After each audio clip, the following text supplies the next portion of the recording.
The politics of voting. How much are Taiwan's referendums really about what the people want? Economic suicide. That's the stark warning to China from a former Japanese prime minister in talks with Taiwan and the United States. Fighting domestic abuse on all fronts. A lawmaker at the center of a domestic violence case rallies support to protect people from the abuse of intimate videos. Magical Macao. We introduce you to the indigenous Taiwanese entrepreneur making this obscure but versatile herb a household name.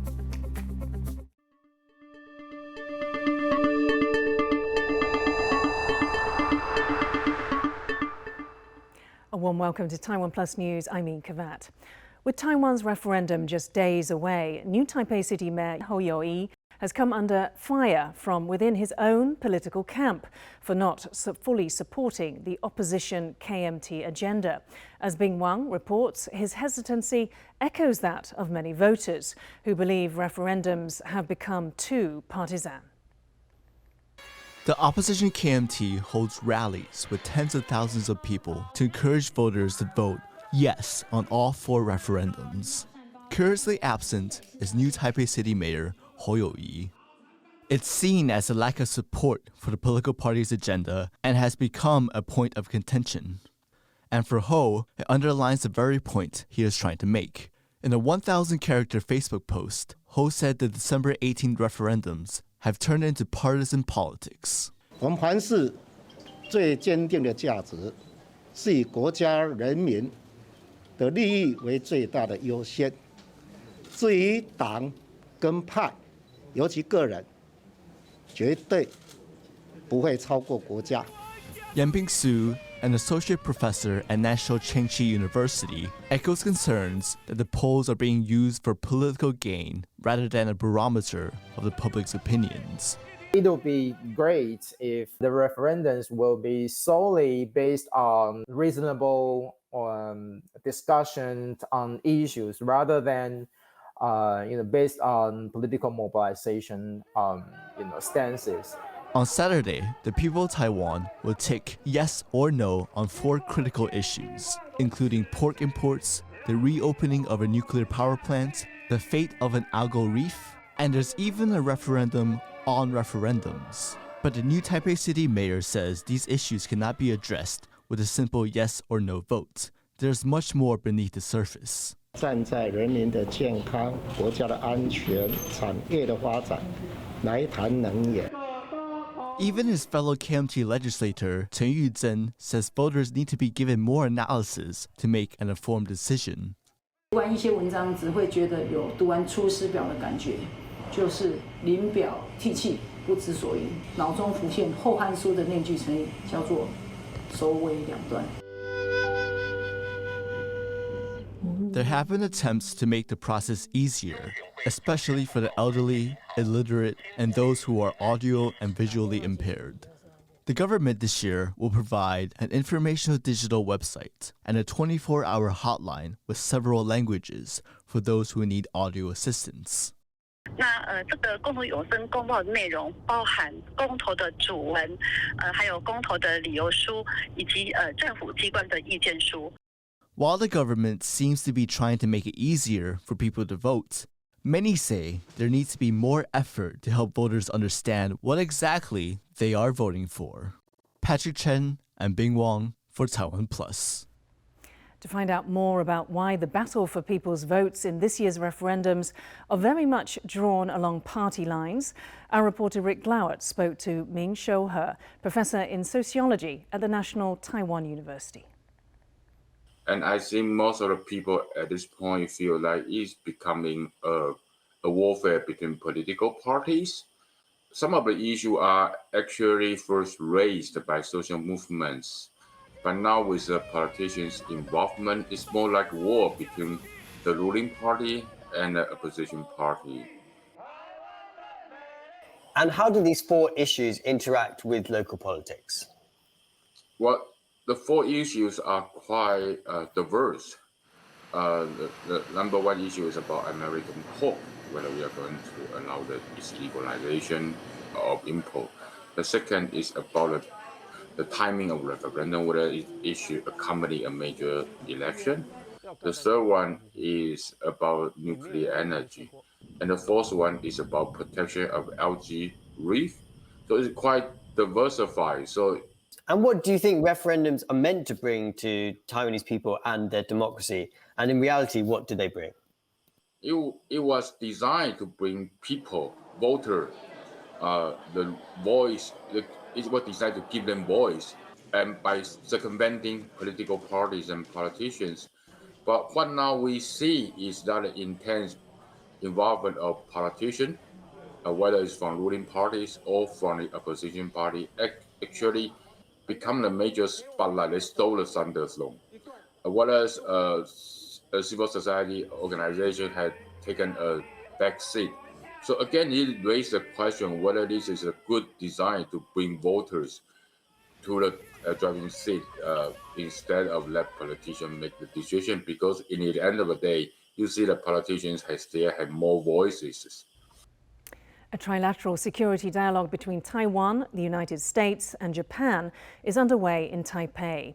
Former Japanese Prime Minister Shinzo Abe used his speech to warn once more that Japan could be brought into any conflict involving Taiwan and China. James Chater reports. Addressing a virtual meeting in Taipei, Shinzo Abe reiterates his view that threats to Taiwan pose a direct challenge to Japan. The former Japanese Prime Minister made similar comments earlier this month, but in his remarks during trilateral security talks between Taiwan, the US and Japan on Tuesday, he had more pointed remarks for Beijing. Here's another point. An adventure in military affairs, if pursued by such a huge economy like China's, could be suicidal, to say the least. Organizers say the meeting, attended in person by Taiwan's President Tsai Ing-wen, is happening as China's assertiveness challenges the stability of democracies in the region. China's unilateral attempt to change the status quo is inconsistent with the shared values and the mutual interests of the Indo-Pacific region. Momentum to bolster democratic alliances in the Indo-Pacific is gaining pace. Australia and South Korea on Monday signed a defense deal worth $717 million. South Korean Prime Minister Moon Jae-in received the military red carpet treatment in Canberra, as his Australian counterpart Scott Morrison pledged to buy 30 self-propelled howitzers and 15 armoured ammunition resupply vehicles from a South Korean arms company. Other agreements between the two include strengthening trade and resources, and are widely viewed in the context of Australia's strategy to mitigate Chinese influence in the region. That strategy also includes Australia's participation in the Quad and AUKUS alliances. And as President Moon and I discussed today, both of these partnerships are about ensuring that Australia can be a stronger partner for so many others. And so the capabilities that we're able to acquire through the AUKUS partnership means that we can be an even better partner with Korea in our bilateral relationship. Beijing was unimpressed by the deal. 我们敦促澳方诚实面对地区国家和国际社会对澳大利亚扩充军备的关切，而不是试图以民主自由为名转移视线，以意识形态划线，树立假想敌。 But back at talks in Taipei, the security threat from Beijing feels far from imaginary. Tsai said no amount of external pressure will shake Taiwan's efforts to be part of the international community. Karma Su and James Chater for TaiwanPlus. US Secretary of State Antony Blinken is in Indonesia on the first stop of a 4-day trip to Southeast Asia. He emphasized the importance of Washington's strategic partnership with Jakarta.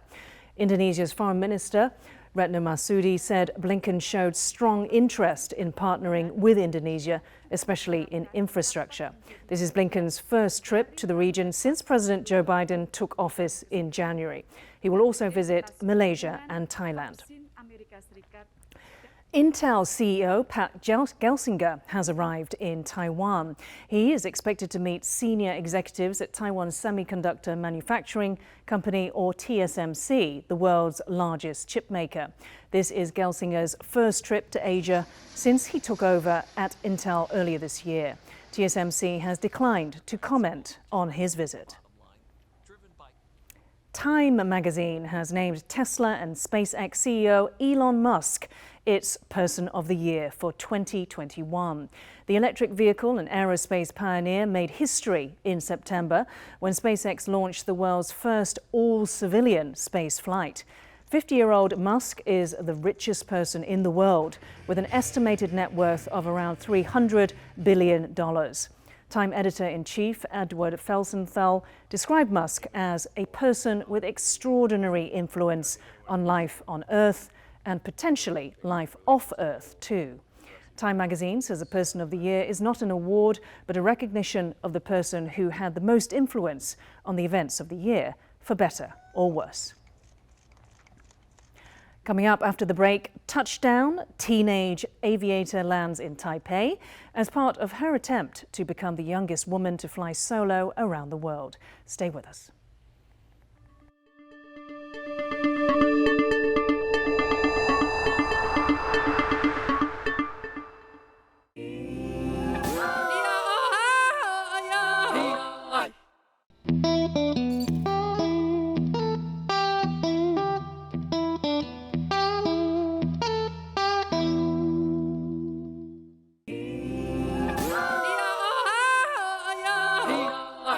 Hello, Taiwan. I'm Dr. Jane Goodall.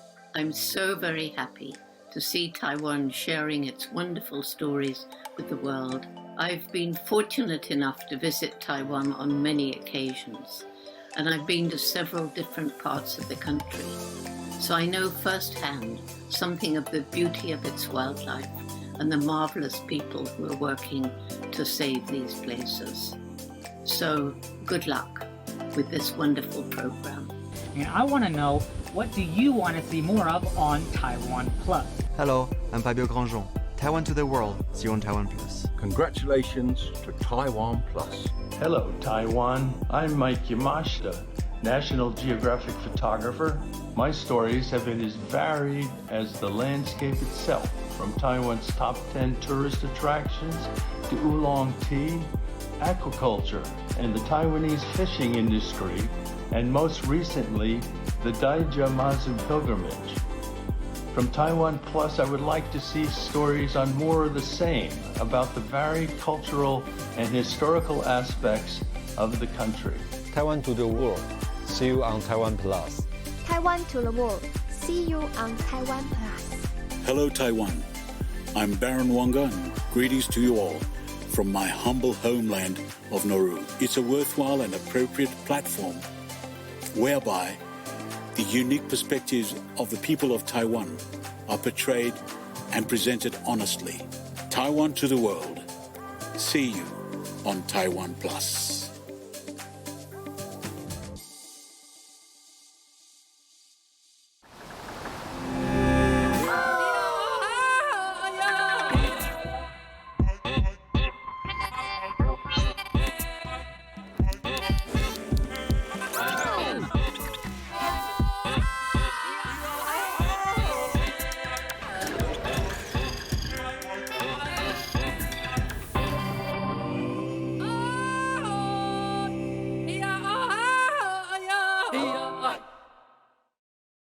Thanks for watching TaiwanPlus. Follow today's top stories from Taiwan and around the world by downloading the TaiwanPlus app.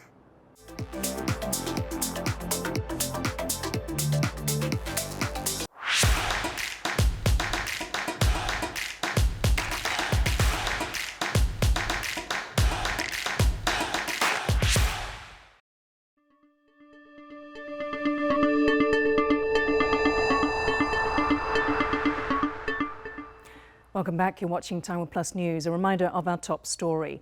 With Taiwan's referendum just days away, new Taipei City Mayor Hou Yu-ih has come under fire from within his own political camp for not fully supporting the opposition KMT agenda.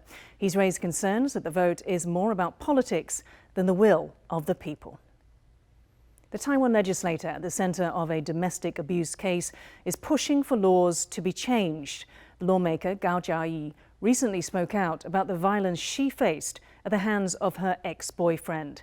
Gao and fellow lawmakers from the ruling DPP are now calling for laws to be updated to address the use and abuse of intimate videos.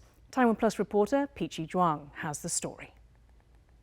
It was a shocking confession when lawmaker Gao Jiayi went public about her experience of domestic abuse last month. But the 41-year-old said she spoke out because intimate violence needs to be taken seriously and loopholes in the domestic violence law need to be fixed. And one of the biggest issues which she alleges her ex-boyfriend used to keep her quiet is the use of intimate and personal videos. She wants laws to target those who search for and share intimate videos online. 网络上有很多求上车啊，或者要求分享影片，那这个呢，对于当事人来讲更是一种伤害。最重要是网络平台业者的下架义务哦。Gao said the Sexual Assault Crime Prevention Act should be amended to also prevent personal privacy violations involving intimate content. Fellow DPP legislators echo her sentiments.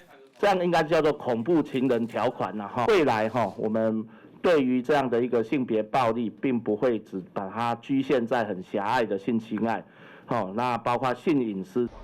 And those who regulate online and internet content agree that laws need to be broadened to keep up with technology. 那实际成年人的部分，的确，因为现在相关法令上的未授权，针对目前的那个疏通服务法的部分，也在做相关的一个调整。Gao's high profile means her case is being addressed at a national level.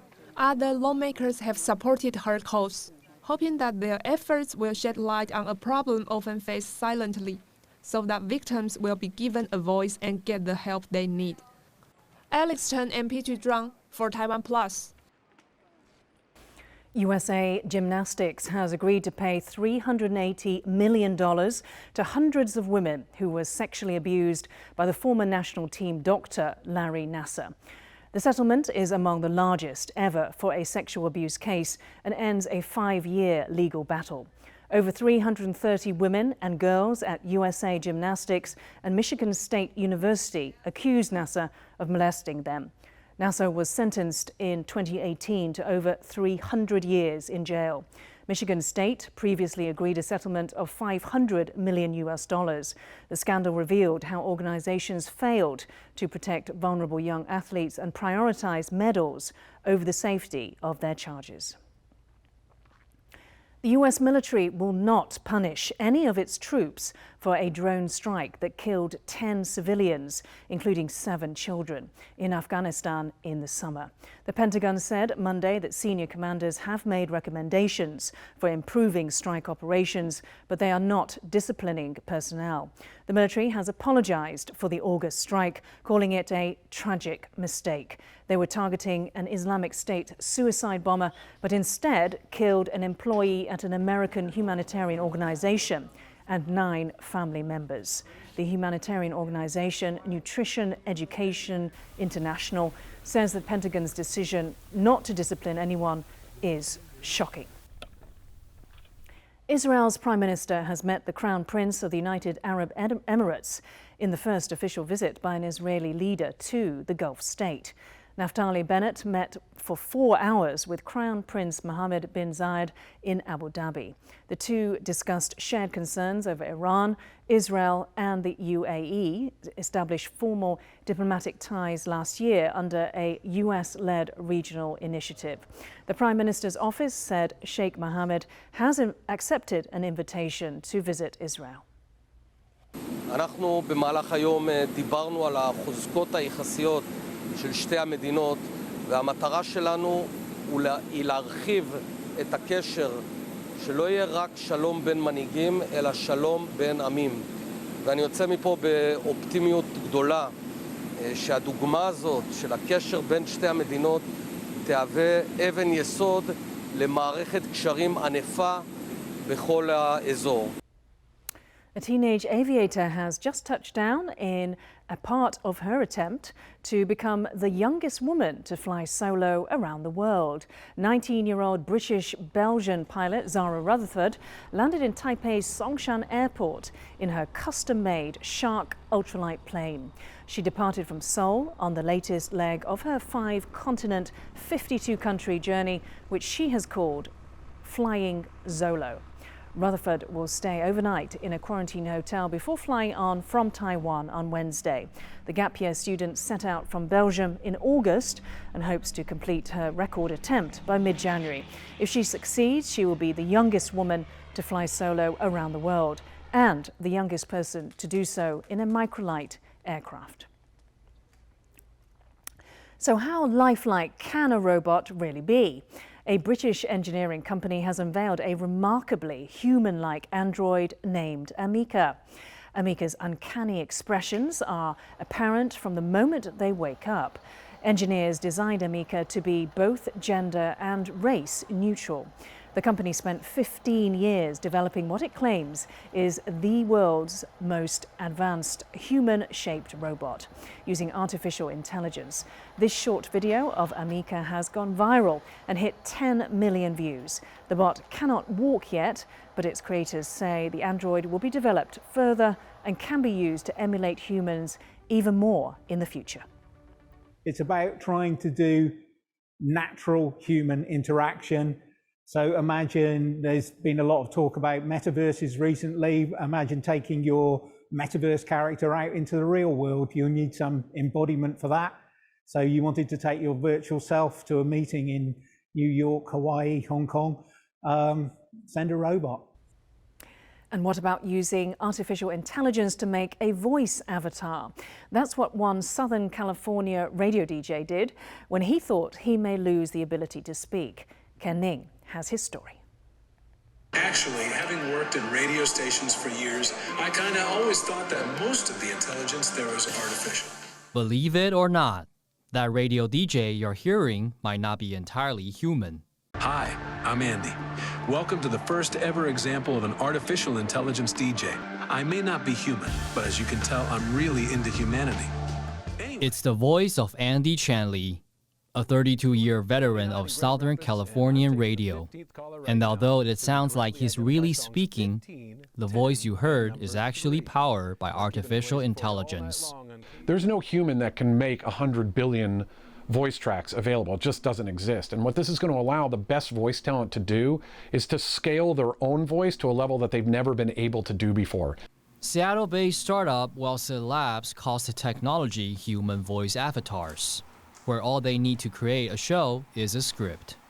It's so authentic, it's almost impossible to distinguish from a human voice. First ever example of an artificial intelligence DJ. Actually, for Chanley, the ability to host a radio show anywhere and at any time without actually uttering a word has great significance. When he started working on the project 2 years ago, he found out he had stage 2 lymphoma. If things would go pear-shaped, and I didn't get the outcome that I wanted, this may be the only way that my 11 and 6-year-old will always know, what Daddy sounded like. So there was a lot of humanity that went into this technological thing. Chanley has since made a full recovery, but his avatar's voice may be the beginning of a whole new generation of AI radio stars. Patrick Chen and Ken Ning for TaiwanPlus. Magao, otherwise known as Taiwanese mountain pepper, is a favorite ingredient in indigenous cuisine. Here's the story on how one entrepreneur is using it to connect to her roots while making the spice a household name. 嗨，大家早，都刚到过啦。拉路马库嘎亚歪巴杜，我的名字叫李玲玲，然后在手作圈，我的名字叫李娜良，大家都叫我娜良姐姐。那我平时是在做手工皂的制作，那另外还有个身份就是我在经营一家露营区哈。最大的乐趣就是让大家看到我和大家的不一样，对。然后再来就是家人最爱用我的手工皂，是我最大的成就感。跟泰雅文化有关系的，大概就是目前是马告。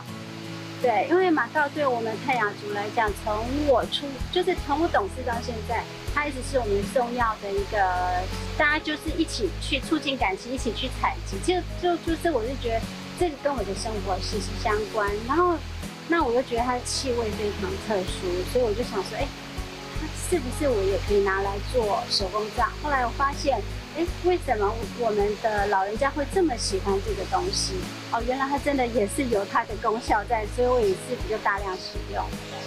竹筒皂是因为我回来这边之后，那我也一直在思索说，因为我们一般在做手工皂的时候，都是一些塑胶的模具。那我就在想说，我有没有办法找到一个就是很天然的模具？而且它是一个会呼吸的模具，它可以就是透过它的毛细孔，然后跟着我们的那个就是温度啊去做调节。然后当我切开的时候，那个味道就是它的纯粹的皂的味道，就是那个味道。我自己就是住的家里是看得到这个石门水库，那偶尔你会看到那个有时候会有优氧化的情况。其实我觉得这个可能就是因为有一些清洁剂啦，或者说农药啊去破坏了我们的水质，所以我才会想说，尽我自己一己之力，然后慢慢能够让多一点人跟我一样用手工皂，然后就是大家一起做环保这样子，我觉得这个是我最想做的事。Thanks for watching TaiwanPlus News. I'm Yin Khvat. We leave you with hundreds of kayaks decked with Christmas lights and decorations as they float through the canals in central Copenhagen to celebrate St. Lucia's Day. For more stories from Taiwan and around the world, please download the TaiwanPlus app. Stay safe and see you next time.